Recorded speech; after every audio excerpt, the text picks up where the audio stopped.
हर रोज एक नई कहानी देखने के लिए चैनल को सब्सक्राइब करें और बेल आइकन दबाना ना भूलें। सनाया शुरू से ही बैकलेस कपड़ों की बहुत शौकीन थी, इसीलिए वो कभी भी कपड़े लेती तो सबसे पहले उसका बैग ही देखा करती थी। ऐसे ही एक दिन वो बैकलेस टॉप लेकर अपने घर आती है, जिसे देखकर उसकी माँ ममता उससे बोलती है, हाय, ये कोई कपड़े हैं? सारे कपड़े को तो काट कर फेंक रखा है और इस कतरन को तू कपड़ा बोल रही है? माँ, आपको नहीं पता आजकल का स्टाइल, और वैसे भी जब मैं ये पहनूंगी ना तब आपको पता चलेगा कि ये कतरन नहीं ड्रेस है। आजकल के बच्चों को तो कोई शर्म लिहाज ही नहीं है। ड्रेस तो देखो इनकी। इन कपड़ों को देखकर तो ऐसा लग रहा है जैसे चूहों ने कुतर रखे हो। इन फटे हुए चीथड़ों को मॉडर्न नाम दिया जा रहा है। वाह! ममता उस पर बरस रही होती है, लेकिन सनाया को तो कोई फर्क नहीं पड़ता और वो उस ड्रेस को पहनकर अपने कुछ दोस्तों के साथ में पार्टी के लिए निकल जाती है। सब एक साथ क्लब में जाते हैं, जहां एक लंबी लाइन लगी होती है। अचानक वहां तेज बारिश हो जाती है। ऐसे बिन मौसम बरसात देखकर सनाया अपनी दोस्त से बोलती है, तुम सब जाओ, अब मुझे नहीं जाना। क्यों? अचानक क्या हुआ तुझे? अरे इसे अचानक कुछ नहीं हुआ, ये तो बस बिन मौसम बारिश का कमाल है, इसीलिए मैडम मना कर रही है। हाँ, अब तो बस सनाया इस बिन मौसम बारिश के मजे लेना चाहती है। क्लब पार्टी तो होती रहती है, पर ये बिन मौसम बरसात वो भी इतनी अच्छी कभी कभी होती है। ये पागल है। छोड़ो यार, हम चलते हैं। इस महारानी को यहीं रहने दो, बारिश के मजे लेते हुए। इतना बोलकर सब वहाँ से चले जाते हैं और सनाया सुनसान रोड पर बारिश के पानी को छींटे मारते हुए चलने लगती है। तभी वहाँ से एक कार गुजरती है और रूप नाम का एक लड़का आकर उसके हाथ को पकड़कर अपनी तरफ खींच लेता है और उसे बचा लेता है। तभी वो दोनों एक दूसरे के ऊपर गिर जाते हैं। रूप को सनाया का बचपना देखकर उस पर हंसी आती है, तो वो अपनी हंसी को रोककर उससे बोलता है, मिस, अगर आप बुरा ना मानो तो आपसे एक बात बोलूं? बिल्कुल, बोलिए ना, क्या बोलना है। आप बहुत सुंदर हैं और आपकी ड्रेस का बैकलेस भी। ये ड्रेस आप पर बहुत जच रही है और इस भीगे भीगे मौसम में आप भी गीली हैं। ये तो आपकी सुंदरता पर सोने पर सुहागा जैसी बात है, पर फिर भी मैं आपको अब और नहीं संभाल सकता। आप बहुत भारी हैं। अगर आप मेरे ऊपर से हट जाएंगी तो अच्छा होगा। उसकी ये बात सुनकर सनाया शर्म से लाल हो जाती है और जल्दी से खड़ी होकर उससे बोलती है, ये जो अभी आपने बोला मुझे, ये तारीफ थी या फुल ऑन बेइज्जती? मेरी नजरों से देखोगी तो सब पता चल जाएगा। वैसे अगर आप मेरे ऊपर थोड़ी देर और रहती तो मैं अपनी फीलिंग्स को कंट्रोल नहीं कर पाता। इस सुहाने मौसम में उन दोनों की काफी लंबी बातें होती है और थोड़ी देर के बाद जब बारिश बंद हो जाती है तो रूप सनाया को उसके घर तक छोड़ देता है और इस तरह उनकी बातें मुलाकातों में बदल जाती हैं और देखते ही देखते दोनों एक दूसरे से प्यार करने लगते हैं। और एक दिन अपने दिल की बात बोलने के लिए रूप सनाया को एक रेस्टोरेंट में बुलाता है। सनाया उस दिन बैकलेस टॉप पहनकर आती है। दोनों एक दूसरे को अपने दिल की बात बताते हैं और रूप उसका बैग देखकर उस पर अपना हाथ फेरने लगता है, जिस पर सनाया उससे बोलती है, रूप, ये क्या कर रहे हो? Control your emotions. आसपास तो देख लो एक बार, हम कहाँ हैं? सॉरी सनाया, मैं बस तुम्हारा बैकलेस टॉप और तुम्हें देखकर थोड़ा बहक गया था। I am really sorry. It's okay. इतना बोलकर वो दोनों होटल रूम में चले जाते हैं। वहाँ जाकर दोनों एक दूसरे को सबसे पहले गले लगाते हैं और साथ में टाइम स्पेंड करते हैं। थोड़ी ही देर के बाद दोनों अपने अपने घर की तरफ निकल जाते हैं। कुछ ही दिनों के बाद दोनों अपनी अपनी फैमिलीज को एक दूसरे के बारे में भी बता देते हैं और उनकी रजामंदी से दोनों एक रिश्ते में बंध जाते हैं और एक दूसरे से शादी कर लेते हैं। सनाया शादी के बाद अपने ससुराल में पहले की तरह ही रहने लगती है। ऐसे ही एक दिन सनाया अपनी सास मंगला के साथ किसी किटी पार्टी में जाती है, जहां मंगला की एक दोस्त रुचि उसका बैकलेस ब्लाउज देखकर बोलती है, अरे वाह मंगला, तेरी बहू तो बड़ी सुंदर है और उससे भी ज्यादा इसका बैकलेस। वो तो होगा ही, आखिर बहू किसकी है? वैसे बेटा, ये तुम खुद डिजाइन करवाती हो या कहीं से ले आती हो? पूरा बैकलेस अच्छा लग रहा है। नहीं आंटी, मैं मार्केट से ही लेती हूँ। जैसे ही कोई न्यू स्टाइल बैकलेस आते हैं मैं उन्हें परचेज कर लेती हूँ। वहाँ सब बैठकर बातें कर ही रहे होते हैं कि तभी रुचि का छोटा बेटा रविंदर वहाँ आ जाता है। रविंदर थोड़ा बिगड़ेल किस्म का लड़का था और जब रविंदर घर आता है तो उसकी नजर सनाया के बैकलेस ब्लाउज पर पड़ जाती है और वो अपने हाथों को रोक नहीं पाता और उसके ब्लाउज की डोरी खींच देता है। जैसे ही वो ये गिरी हुई हरकत करता है, सनाया उसको एक जोरदार थप्पड़ लगाती है, जिस पर रुचि को बहुत गुस्सा आता है और वो मंगला और सनाया से कहती है, अरे ये क्या बदतमीजी है, मेरे घर में आके मेरे ही बेटे को थप्पड़ मार रही हो। शुक्र कर तेरे बेटे को मेरी बहू ने थप्पड़ ही मारा है, वरना तेरे बेटे ने जो हरकत की है ना, उसके लिए तो इसको जेल भेजना चाहिए। अगर इतनी शर्म है और मेरी हरकतों पर इतना गुस्सा आ रहा है तो बाहर से इसे कपड़े पहनकर जाना चाहिए ना। अब ऐसे बैकलेस ड्रेस पहनकर निकलोगी तो हम लड़कों का मन तो मचलेगा ही। अच्छा जी, अगर हमारा बैकलेस ड्रेस देखकर तुम लड़कों का मन मचलेगा तो हम लड़कियों का भी तो मन मचलेगा ना। तुम जैसों को मार मार कर लाइन पर लाने का। तुम्हारी माँ ने भी बैकलेस ब्लाउज डाला है, अब मन नहीं मचल रहा। सनाया का करारा जवाब सुनकर दोनों माँ बेटे का मुंह बंद हो जाता है और सनाया अपनी सास के साथ वापस घर लौट जाती है। साथ ही मंगला अपनी बहू से अपनी दोस्त के बेटे की हरकतों के लिए माफी मांगती है, जिस पर सनाया उससे बोलती है, माँ जी मुझे माफ कर दीजिए, आज मेरी वजह से आपको बहुत शर्मिंदा होना पड़ा। ना मैं बैकलेस ड्रेस डालकर जाती और ना ही ऐसा कुछ होता। मैं अब से ऐसी ड्रेस नहीं पहनूंगी माँ जी। अरे तू क्यों खुद को दूसरे के लिए बदलेगी? अरे तू जैसी है ना मुझे वैसी ही पसंद है। और हाँ बहू, अपनी माँ को भी माफ करना कि मैं तुझे उस बदतमीज के घर लेकर गई। अरे मुझे पता होता ना कि वो ऐसा नीच है तो मैं तुझे कभी नहीं लेकर जाती वहाँ पे। माँ जी आप क्यों माफी मांग रही है?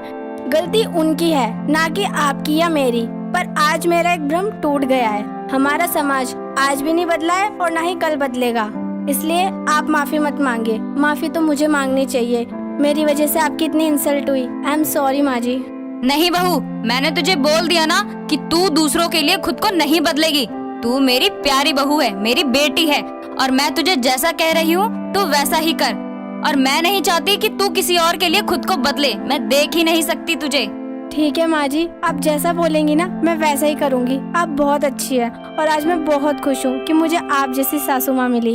जिसके बाद से वो बैकलेस ड्रेसेस पहनना बंद कर देती है, लेकिन अपने शौक को मरने नहीं देती। तो वो अब ब्लाउजेस और सूट में बैकलेस पहनना स्टार्ट कर देती है और इस तरह से सनाया हमेशा खुशी खुशी अपने परिवार के साथ रहने लगती है। दोस्तों, अगर आपको ये कहानी पसंद आई तो इसे लाइक करें, शेयर करें और कमेंट करके बताएं कि कहानी में आपको सबसे अच्छा क्या लगा। हर रोज एक नई कहानी देखने के लिए चैनल को सब्सक्राइब करें और बेल आइकन दबाना ना भूलें। अनीता एक बहुत ही स्टाइलिश लड़की थी। उसका पति जगदीश एक कंपनी में अकाउंटेंट की जॉब करता था। अनीता स्टाइलिश होने के साथ साथ काफी जिम्मेदार लड़की थी। ऐसे ही एक दिन उनके घर पर जब कोई नहीं होता, वो अकेली होती है, तो एक विनोद नाम का लड़का आता है और उससे कहता है, हेलो मैम, क्या आप कुछ पैसे डोनेट करना चाहेंगी? बट क्यों? आई मीन टू से डोनेशन किस लिए? मेरा नाम विनोद है और मैं अनाथ बच्चों के लिए डोनेशन कलेक्ट करता हूँ, यहाँ वहाँ घूमकर। ओह नाइस वर्क, अंदर आइए आप। Okay ma'am. विनोद अंदर आ जाता है और अनीता उसके लिए चाय बनाकर लाती है, साथ ही उसे कुछ पैसे भी देती है। तभी कहती है, वेल आप यहाँ आया करिए, मुझे अच्छा लगता है आप जैसे लोगों से मिलकर जो इतना अच्छा काम करते हैं। अरे ये तो आपका बड़प्पन है, वरना कुछ लोग तो गलत ही समझते हैं। अरे चिल यार, कुछ लोगों के बारे में सोचना बंद कर दो, क्योंकि उनका तो काम ही है सोचना। दोनों कुछ देर तक बैठकर वहाँ पर बातें करते हैं और जाते जाते विनोद अपना फोन नंबर उसे देकर चला जाता है। ऐसे ही वक्त बीतता जाता है और एक दिन उसका पति जगदीश उसके लिए एक परफ्यूम लेकर आता है और अनीता के ऊपर परफ्यूम लगाते हुए बोलता है, आज तुम्हें अच्छे से महका दूंगा। अच्छा जी, वैसे रोज तो महकते ही हो, आज कुछ अलग है क्या? अरे हाँ यार, कसम से आज इस सेक्सी सी साड़ी में बवाल लग रही हो तुम। वो तो है, आपकी पत्नी तो है ही बवाल। हाँ, मेरी बीवी बवाल है, बवाल। और इस पर सिर्फ मेरा हक है, मेरा। हाँ हाँ, आपकी हूँ डार्लिंग, जो करना है कर लो। इसी तरह बातें करते करते वो दोनों अपने इस प्यार भरे लम्हे को एंजॉय करते हैं। और फिर अगले दिन सुबह जगदीश ऑफिस जाने के लिए तैयार होता है और जाते समय अनीता से बोलता है, एक बात बताऊं? हाँ बोलिए। मैं कुछ दिनों के लिए शहर से बाहर जा रहा हूँ, तो अपना ख्याल रखना। ये क्या तरीका है आपका? आप मुझे अब बता रहे हो? जाओ, मुझे आपसे बात ही नहीं करनी। अरे बाबू, मेरा खुद मन नहीं है जाने का, पर काम तो करना पड़ेगा ना। बात वो नहीं, बात ये है कि तुम मुझे निकलते टाइम बता रहे हो। अरे बता कर ही क्यों जा रहे हो? वहाँ पहुँच जाते तब बताते मुझे। जगदीश उसको अच्छे से समझाता है और वहाँ से चला जाता है। अनीता भी गुस्से में घर का दरवाजा बंद कर देती है। और ऐसे ही अगले दिन अनीता को अकेलापन बहुत महसूस होता है, तो वो विनोद को कॉल करती है और उससे बोलती है, हेलो जी, कैसे हो? मैं तो ठीक हूँ, आप बताइए क्या हो रहा है? वो मैं थोड़ा अकेला अकेला फील कर रही थी, तो मैंने सोचा आपसे बात ही कर लूं। अगर आप बुरा ना माने तो एक बात बोलूँ आपसे? हाँ जी बोलिए। क्या मैं आपसे मिल सकता हूँ? वो मुझे ना कुछ जरूरी बातें करनी थी आपसे। ठीक है जी, कल आप मेरे घर आ जाइए। ओके जी। दोनों देर रात तक एक दूसरे से बातें करते हैं और अगली सुबह विनोद एक बार फिर से अनीता के घर आ जाता है। साथ में बैठकर वो दोनों चाय पीते हैं और ढेर सारी बातें करते हैं। इसी बीच विनोद उससे बोलता है, अनीता जी, उन बच्चों के लिए मैं स्कूल खुलवाना चाहता हूँ। बहुत अच्छी बात है विनोद, लेकिन तुम मुझे अनीता बोला करो। मैं तुम्हें 50,000 का डोनेशन दूंगी। ओके जी। तो अनीता, मैं चाहता हूँ कि जब तुम इतना डोनेट करोगी तो हमारे स्कूल का इनॉग्रेशन तुम्हारे हाथों हो।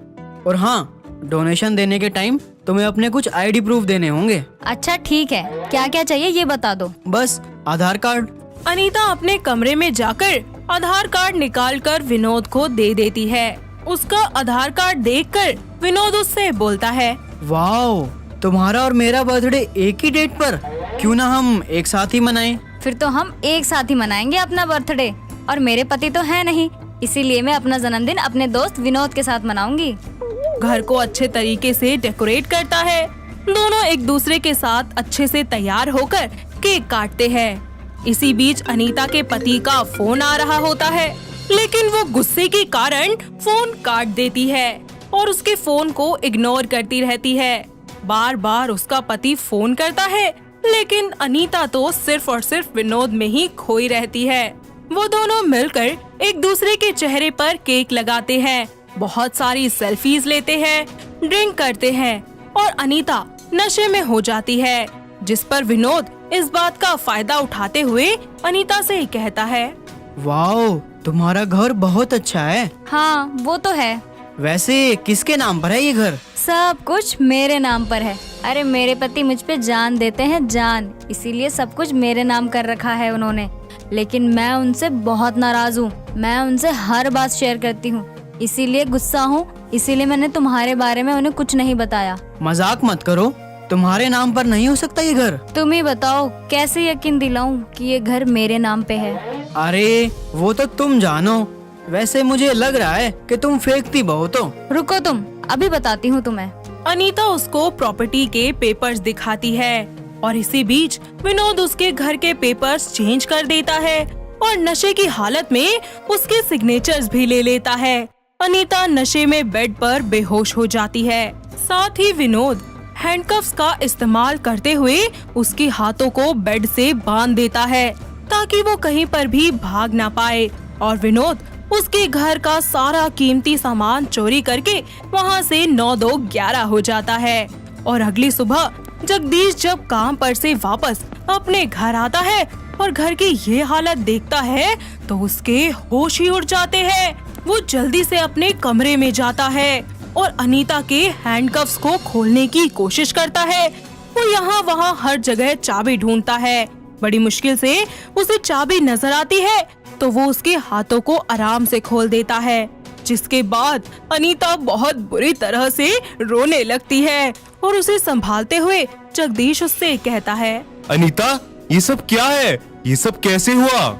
जगदीश जी, मुझे माफ कर दीजिए, मैंने एक गलत इंसान पे ट्रस्ट किया। अनीता जगदीश को विनोद के बारे में सारी बातें बता देती है।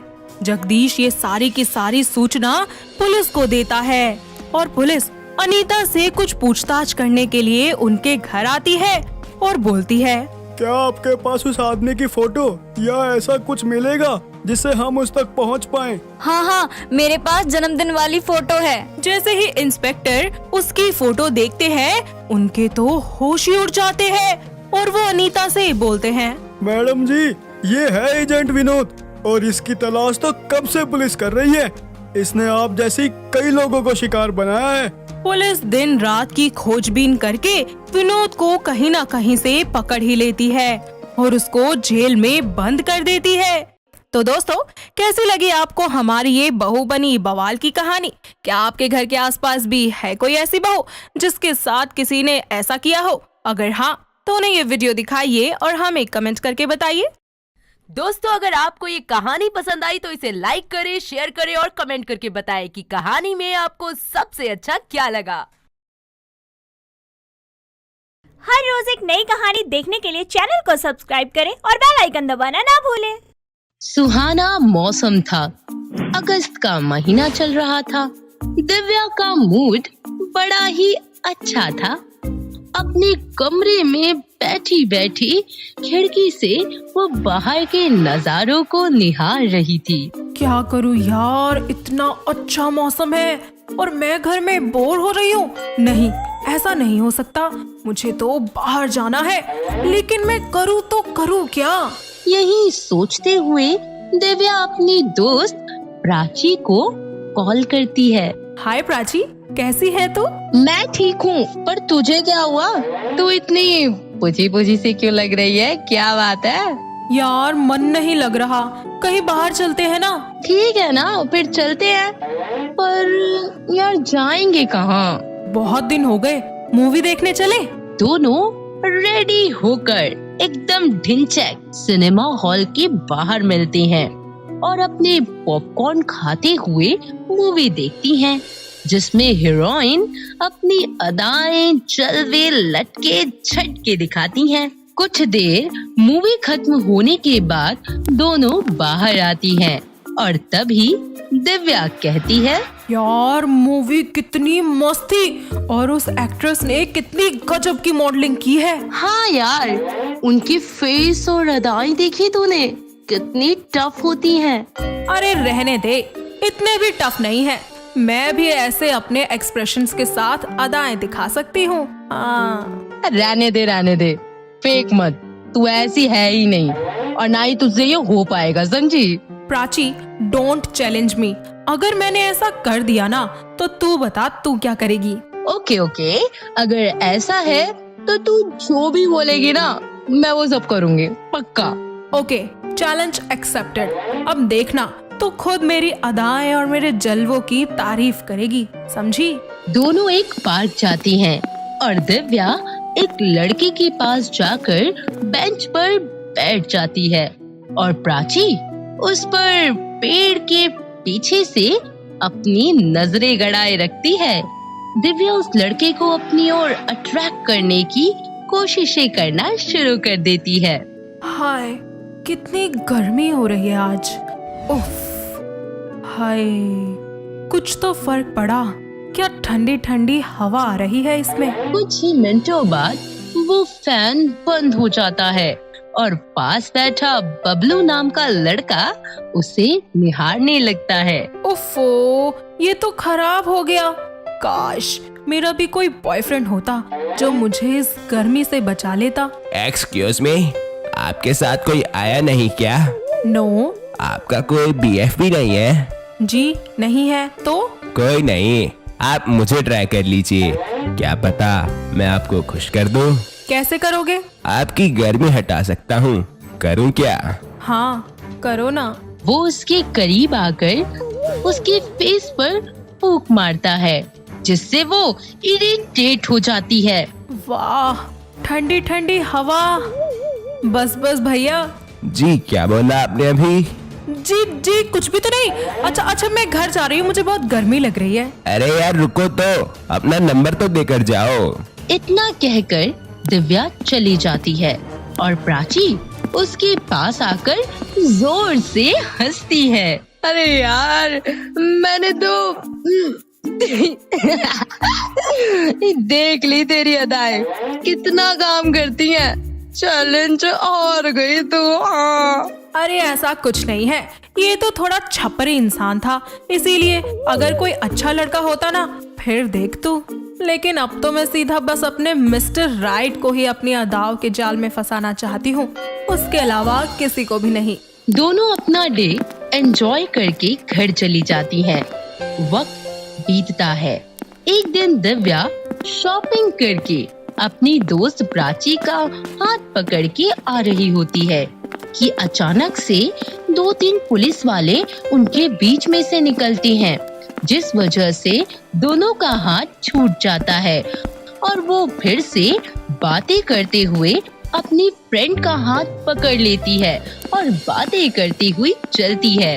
लेकिन उसे ये नहीं पता चलता कि भीड़ में उसने अपनी फ्रेंड का हाथ छोड़ रणबीर नाम के एक लड़के का हाथ पकड़ लिया है। रणबीर बिना कुछ बोले ही उसके साथ चलता रहता है और उसे निहारता जाता है। अचानक से दिव्या उससे बात करते हुए उसे देख लेती है। अरे यार, मैं कब से बोले जा रही हूँ, तुम कुछ बोलते क्यों नहीं? तुम्हें बोलते हुए देखने में जो मजा है वो मेरे बोलने से खराब हो जाएगा, तो कैसे बोलूं? अब ना ज्यादा मक्खन लगाने की जरूरत नहीं है, समझे? लड़की देखी नहीं कि चेप होना शुरू। यार जेन्युइनली कहा है मैंने आपसे, मैं आपकी कोई बेटरिंग नहीं कर रहा। ओह माय गॉड, हाय ये लड़का तो कितना हैंडसम है। यार मेरा तो दिल ही फिसल गया इस पर, जब से इसकी अदाएं देखी हैं। हाय, लगता है लव एट फर्स्ट साइट हो गया है मुझे। क्या तुम मेरे साथ कॉफी पीने चलोगी? दिव्या अपनी दोस्त को कॉल करके घर जाने को कहती है और रणबीर के साथ कॉफी पीने कैफे चली जाती है। दोनों एक दूसरे के लिए अनजान होते हैं, लेकिन अंदर से दोनों एक दूसरे को पहले ही नजर में भा जाते हैं। कुछ देर होती है, दोनों कॉफी पीते पीते अपना नाम, अपने बारे में बताना शुरू कर देते हैं। यहाँ तक कि दोनों अब अपने नंबर भी दे देते हैं एक दूसरे को। सच में दिव्या, तुम बहुत अच्छी हो और मुझे तुमसे बात करके बहुत अच्छा लगा है। मुझे भी रणबीर, ऐसा लग ही नहीं रहा कि हम दोनों सिर्फ कुछ ही घंटे पहले मिले हैं। मुझे तो ऐसा लगता है कि हमारा कोई पिछले जन्म का ताल्लुक है। कुछ दिन बीतते हैं। दोनों जब से एक दूसरे को मिले हैं तब से डेली कॉल्स, मैसेजेस करते ही रहते थे और दोनों एक दूसरे से वीकेंड पर हमेशा मिला करते थे। ऐसे ही एक दिन रणबीर ने उसे प्रपोज कर दिया। उसी वक्त दिव्या भी अपने दिल का हाल उसे बयां कर देती है। तभी मौके की नजाकत को देख रणबीर उसके कमर को पकड़ते हुए अपनी ओर खींचता है और बोलता है, अदाओं की महारानी, क्या आप मुझसे विवाह करने में रुचि रखती हैं? हाँ प्राणनाथ, मैं आपसे विवाह करने और आपको पुच्ची करने में, दोनों में ही रुचि रखती हूँ। और अगले हफ्ते जाकर दोनों कोर्ट मैरिज कर लेते हैं और अपनी फर्स्ट नाइट के समय दोनों रूम में होते हैं। तभी दिव्या एक हॉट सी नाइटी पहनकर आती है। प्यार से रणबीर को बिठाकर उसके पैर के ऊपर अपना एक पैर रखती है और कहती है, रणबीर, आपको मेरी अदाएं बहुत पसंद है ना? तो चलिए आइए आपको अपनी अदाओं के दर्शन करवा दूं जरा। अब मैं क्या बोलूं? वैसे दिखा दो जान। इतना कहकर रणबीर लाइट्स ऑफ करता है और दिव्या के साथ अपनी फर्स्ट नाइट को एंजॉय करता है। वक्त बीतता है। आए दिन दिव्या उसे अपनी अदाओं और जलवों से रिझाती ही रहती है। इस तरह दोनों खुशी खुशी रहने लगते हैं। दोस्तों, अगर आपको ये कहानी पसंद आई तो इसे लाइक करें, शेयर करें और कमेंट करके बताएं कि कहानी में आपको सबसे अच्छा क्या लगा। हर रोज एक नई कहानी देखने के लिए चैनल को सब्सक्राइब करें और बेल आइकन दबाना ना भूलें। अवनी एक अनाथ लड़की थी जिसकी परवरिश मंदिर के एक पुजारी ने की थी। उन्होंने उसकी शादी राज नाम के लड़के से करवा दी थी। राज के भी माता पिता का कुछ सालों पहले देहांत हो चुका था, पर राज बहुत ही अमीर फैमिली से था। उसके परिवार में उसकी छोटी बहन ऋचा रहा करती थी, जिसका स्वभाव बहुत ही घमंडी किस्म का था। वो आए दिन अवनी से किसी न किसी बात पर लड़ाई झगड़ा किया ही करती थी। ऐसे ही एक दिन अवनी सबको खाना परोसती है। सभी लोग खाना खा रहे होते हैं कि तभी ऋचा चुपके से नकली कॉकरोच खाने में डाल देती है और चिल्लाते हुए अवनी से कहती है, ओ माय गॉड, ए गवार लड़की, तुम हमें मारना चाहती हो क्या? खाने में मरा हुआ कॉकरोच है। ये कैसे हुआ? मैंने तो खाना ढक के रखा था। तो तुम कहना क्या चाहती हो? ये कॉकरोच इसमें मैंने डाला है। अवनी, जो गलती है वो माना करो, समझी? सवाल जवाब मत करो। माफ करना मुझे, आगे से ध्यान रखूंगी। अरे हद हो गई है किसी चीज की, जब देखो गलती करती रहती हो। अरे मेरी बहन से ही कुछ सीख लो। अवनी उदास होकर वहाँ से चली जाती है। तभी राज उसके पीछे पीछे कमरे में चला जाता है और राज अवनी को पीछे से उसकी कमर पकड़कर जोर से हक कर लेता है। तभी अवनी कहती है, छोड़ो मुझे, मैं हमेशा कोशिश करती हूँ मुझसे कोई गलती ना हो, लेकिन पता नहीं कैसे और कहाँ चूक हो जाती है मुझसे। पागल, तो गलतियों से ही इंसान सीखता है और ये तो होता रहता है बाबू। पर मुझसे बहुत गलतियाँ होती हैं, आप ही बताइए क्या करूँ मैं? मुझसे प्यार करो, सब ठीक हो जाएगा। आपको बस मजाक ही दिखता है। मजाक के अलावा प्यार भी दिखता है मुझे, जो कि मुझे बहुत करना है तुम्हारे साथ। हटो ना, मेरा मूड बहुत खराब है। अरे तो मूड बना देता हूँ ना अभी। अच्छा जी, मतलब चाहती हो कि मूड बने तुम्हारा? हटो जी, आप बस ऐसे ही कुछ भी बोलते हो। राज अवनी को अपनी तरफ खींचते हुए किस करता है और फिर उसको किस करते हुए हक कर लेता है। दोनों इस तरह एक दूसरे के प्यार में मदहोश हो जाते हैं और कुछ प्यार भरे लम्हे एंजॉय करते हैं। और ऐसे ही कुछ दिन बीत जाते हैं और एक दिन राज अवनी से कहता है, अवनी, मुझे ऑफिस के लिए लेट हो रहा है और आज मेरी बहुत इम्पोर्टेंट मीटिंग है, तो मेरे लिए व्हाइट शर्ट आयरन कर दो। जी अभी कर देती हूँ। अवनी राज की शर्ट को आयरन करने लग जाती है। इस बीच ऋचा उसको आवाज लगाती है और अपनी प्रेस को साइड में रखकर ऋचा के पास जाती है, पर देखती है वहाँ ऋचा तो है ही नहीं। अवनी दोबारा शर्ट आयरन करने लगती है तो देखती है कि राज की शर्ट बुरी तरह से जल गई है। ये सब देख अवनी बहुत रोने लगती है।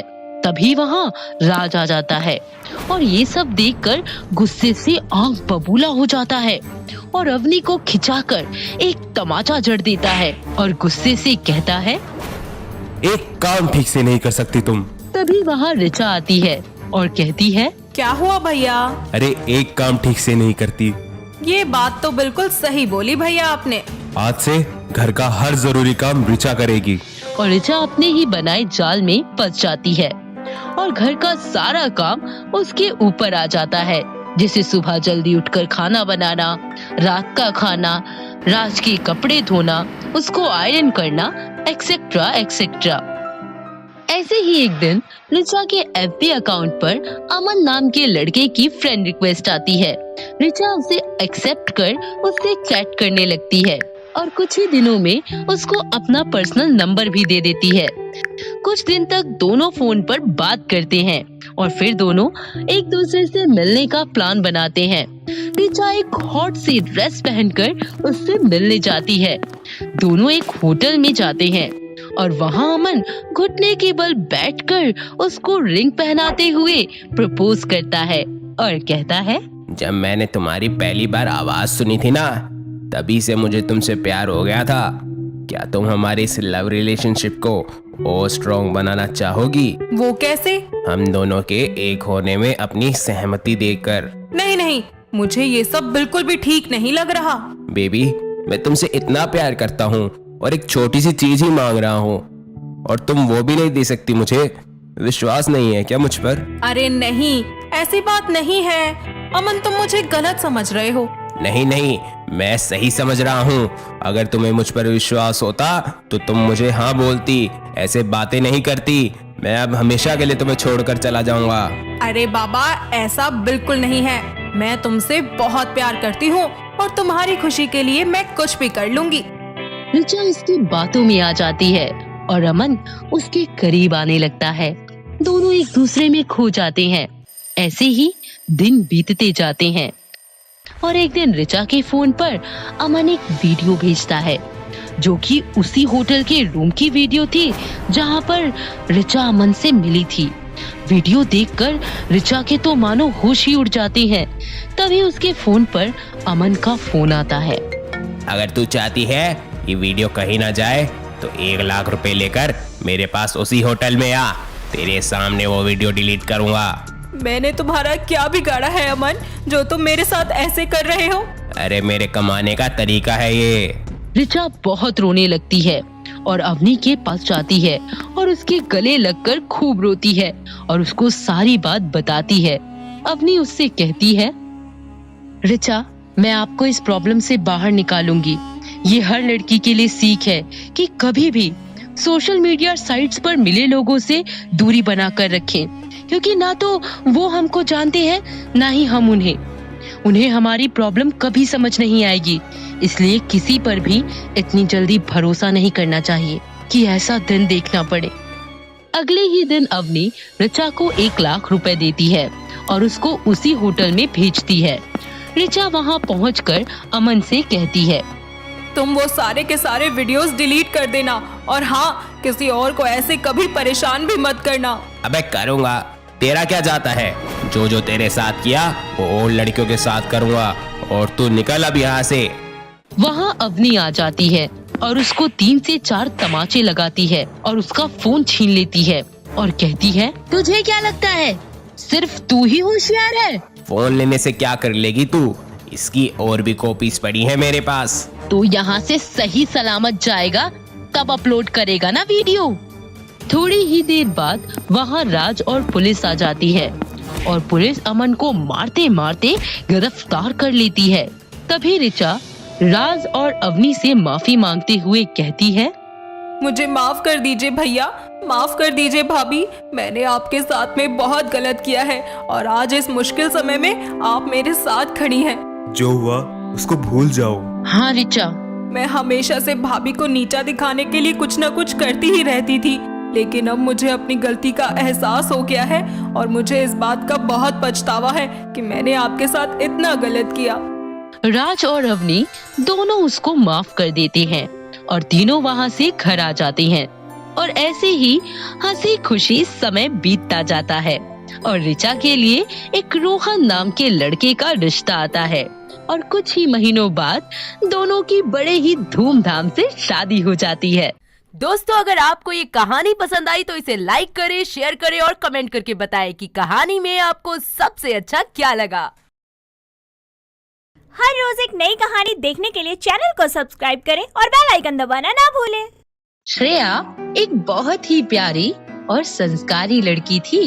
ऐसे ही एक दिन वो द फर्जी कैफे में अपने फ्रेंड्स का वेट कर रही थी और 2 घंटे से वेट करते हुए वो अपने फ्रेंड कबीर को कॉल करती है।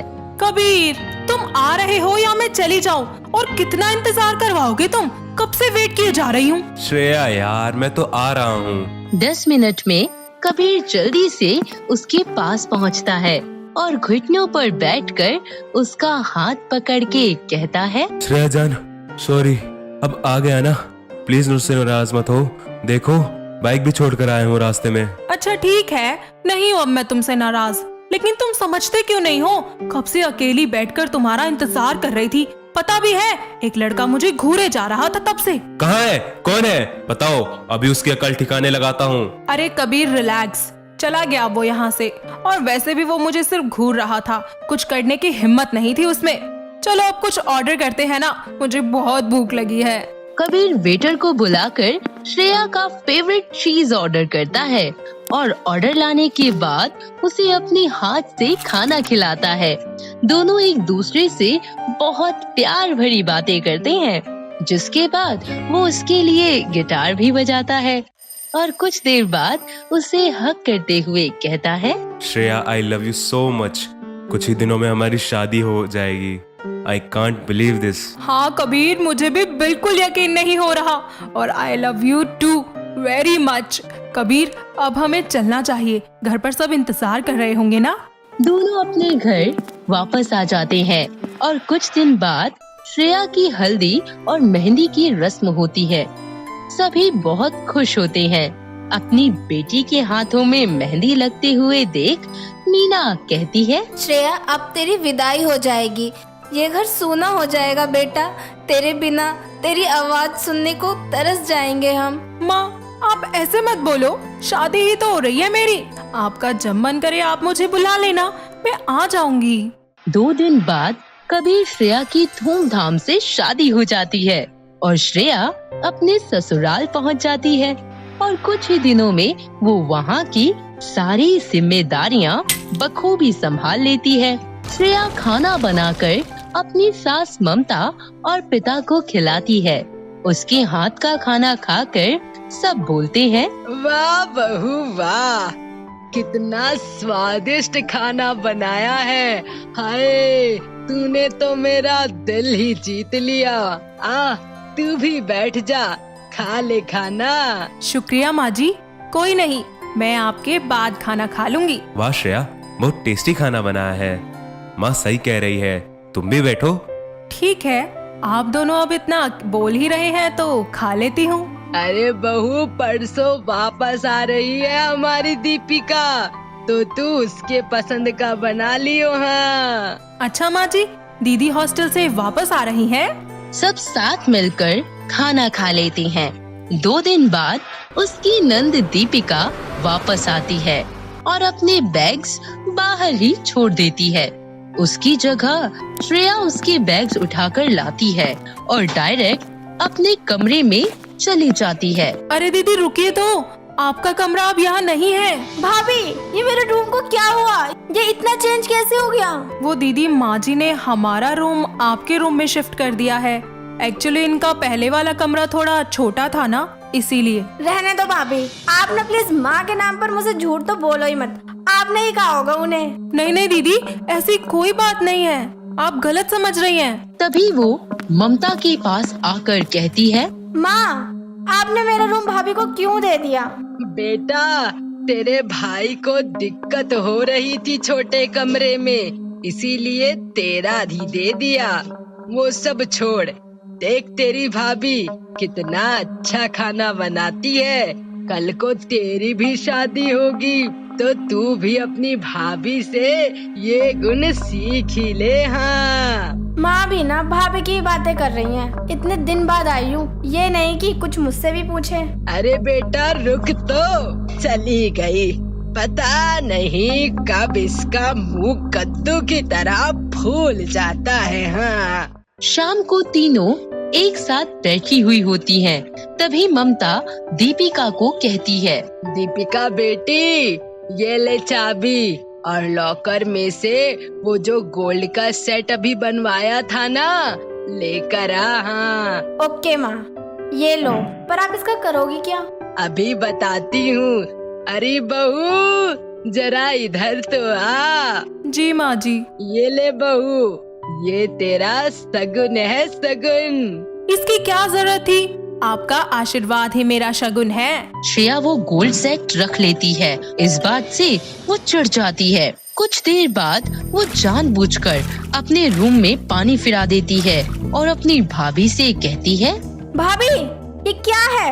आपसे काम ठीक से नहीं होता ना? देखिए फर्श पर कितना पानी बिखरा हुआ पड़ा है, अभी मैं गिर जाती तो? कोई बात नहीं दीदी, मैं अभी साफ कर देती हूँ। श्रेया पोछा लगाकर सब साफ कर देती है। तो कभी उसके किए काम को खराब करके कभी ममता तो कभी रणबीर से डांट पड़वाती, लेकिन वो फिर भी बुरा नहीं मानती। ऐसे ही एक दिन वो अपने बीएफ रोहित के पास चली जाती है और उससे कहती है, रोहित यार, जब से मेरी भाभी आई है ना, मुझे तंग करके रख दिया है। मुझे बिल्कुल भी अच्छा नहीं लगता। तुम मुझसे शादी कब करोगे? बस देन कुछ महीने और मेरी जॉब लग जाएगी, फिर तो तुम्हारी माँ से तुम्हारा हाथ मांगने आऊंगा। इतना कहकर रोहित दीपिका को फंसाकर उसके करीब आकर उसके साथ सब कर लेता है और उसकी वीडियो रिकॉर्ड कर लेता है। इस बात का दीपिका को कुछ पता नहीं चलता। कुछ दिन बाद वो रोहित को बहुत कॉल्स करती है, पर उसका फोन स्विच ऑफ बताता है। इस बात से वो बेहद परेशान हो जाती है और अगले दिन उसके फोन पर एक वीडियो आती है जिसमें वो रोहित के साथ होती है। तभी एक कॉल आता है जो ब्लैकमेलर का होता है, जो कहता है, अपनी कलाकारी तो तुमने देख ली होगी अभी। अगर पूरी दुनिया को दिखाना नहीं चाहती हो तो 5 लाख का इंतजाम कर लो शाम तक, वरना पूरे वर्ल्ड में फेमस कर दूंगा तुम्हें। नहीं नहीं, प्लीज ऐसा मत करना प्लीज। ये सुनने के बाद वो बहुत रो रही होती है। तभी श्रेया उसके रूम में उसे दूध का ग्लास देने आती है और उसे रोता हुआ देख उससे कहती है, दीदी क्या हुआ? आप ऐसे परेशान क्यों हो? क्या हुआ, मुझे कुछ बताइए। भाभी वो किसी ने मेरे रोहित के साथ वीडियो बना ली है, अब मैं क्या करूं? ये रोहित कौन है दीदी, और कैसी वीडियो? मुझे बताइए तो सही। श्रेया के पूछने पर दीपिका उसे सब कुछ बता देती है। तुम चिंता मत करो दीपिका, बस जैसा मैं कहती जाऊँ ना वैसा करती जाना। ठीक है। श्रेया दीपिका से कहकर उस ब्लैकमेलर को कॉल करके शाम को पैसे देने के लिए बुलाती है। श्रेया दीपिका के साथ छुपकर एक खंडहर जगह पर पैसे देने जाती है। ब्लैकमेलर अपने मुंह पर मास्क लगाकर आता है और दीपिका उसे पैसे देती है और कहती है, देखो मैंने तुम्हारे कहने से 5 लाख रुपए दे दिए, प्लीज अब वो वीडियो डिलीट कर दो। बहुत अच्छा काम किया तुमने, बट सॉरी डार्लिंग, वो वीडियो ऑलरेडी अपलोड हो चुका है। तुम्हारी इतनी हिम्मत, मैं तुम्हें छोड़ूंगी नहीं। इतना बोलकर दीपिका उसे मारने जाती ही है। इतने में श्रेया उसके सर पर बड़ी ही भारी चीज से हमला करती है, जिसके कारण वो ब्लैकमेलर अधमरा हो जाता है। दीपिका उसकी शक्ल देखती है तो पाती है कि वो रोहित है, उसका बीएफ। उसी ने उसके साथ ये सब किया। श्रेया पुलिस को कॉल करके इस हादसे की जानकारी देती है और पुलिस की मदद से वो सभी अश्लील वीडियोस डिलीट करवा देती है और दीपिका अपनी भाभी श्रेया को तहे दिल से थैंक यू बोलती है और इस तरह दोनों ननद और भाभी सहेलियां बन खुशी खुशी रहने लगती हैं। दोस्तों, अगर आपको ये कहानी पसंद आई तो इसे लाइक करें, शेयर करें और कमेंट करके बताएं कि कहानी में आपको सबसे अच्छा क्या लगा।